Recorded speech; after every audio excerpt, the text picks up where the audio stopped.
রাদিয়াল্লাহু আনহু قال قال رسول الله صلى الله عليه وسلم إن الله لا يرفع الدرجة للعبد الصالح في الجنة فيقول يا رب إن لي هذه فيقول باستغفار ولدك لك رواه أحمد রাসূলুল্লাহ সাল্লাল্লাহু আলাইহি ওয়াসাল্লাম বলছেন, জান্নাতে বান্দার সৎকর্মশীল বান্দার জন্য শ্রেণী নির্ধারণ করা হবে। তখন একজন লোক বলে উঠবে, হে আল্লাহ, ইন্নালি হাজা, এত সুন্দর জায়গায় আমার স্থান হলো? জবাবে আল্লাহ পাক বলবেন, বিস্তিগফারে ওয়ালাদিকা লাক, তোমার সন্তানের ইস্তিগফারের কারণেই তুমি এই উচ্চ সম্মান পেয়েছো। বিস্তিগফারে ওয়ালাদিক শুধু ছেলে নয়, ছেলে মেয়ে উভয় যারা নেককার সন্তান হবেন তাদের দায়িত্ব হবে বাপ মার জন্য দোয়া করা, রব্বের হামহুমা কামা রব্বায়ানি সগীরা।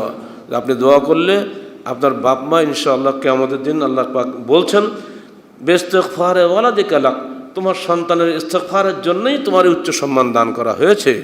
যাদের ভাগ্যে সুসন্তান আছে তারাই হলো জান্নাতের সত্যিকার অর্থে মর্যাদাবান ব্যক্তি।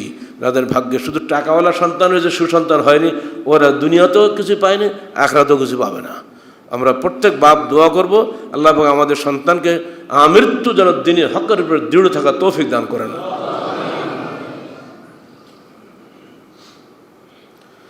عن عبد الله بن عمرو بن العاص قال قال رسول الله صلى الله عليه وسلم يقال لصاحب القرآن اقرأ وارتقي। হাফেজ কোরআনদেরকে সেদিন বলবেন আল্লাহ, এ হাফেজ, ইকরা, কোরআন পড়ো, ওয়ারতাকে, উঠতে থাকো উপরে, ওয়ারাত্তিল কামা কুনতা তুরাত্তিল, দুনিয়াতে তুমি যেভাবে তারতিলের সঙ্গে তেলাওয়াত করতে অমনি করে তুমি তারতিলের সঙ্গে তেলাওয়াত করো। ফাইন্না মানজিলাতুকা ইনদা আখির আয়াতিন তাকরাউহা, তুমি যেখানে গিয়ে তোমার হেফজ শেষ হবে, সর্বশেষ আয়াত পর্যন্ত তোমার মর্যাদার স্তর উন্নীত হতেই থাকবে। যেখানে গিয়ে তোমার শেষ হবে সেখানে গিয়ে তোমার স্থান হবে। এটাতে প্রমাণ হয় জান্নাতে স্তরভেদ আছে, শ্রেণীভেদ আছে। যারা হাফেজে কোরআন তাদের জন্য এই মর্যাদা, এত মর্যাদা কোনো আলেমেরও বোধহয় নাই। আল্লাহ পাক আমাদের হাফেজ ছাত্রদেরকে, হাফেজ ভাইদেরকে হেফজ ঠিক রাখার তৌফিক দান করুন। আর আমরা তাদের বাপ হিসেবে তাদের ওসিলা যদি কিছু পাই আমাদের মাঠে, আল্লাহ পাক সেটা আমাদের দান করেন।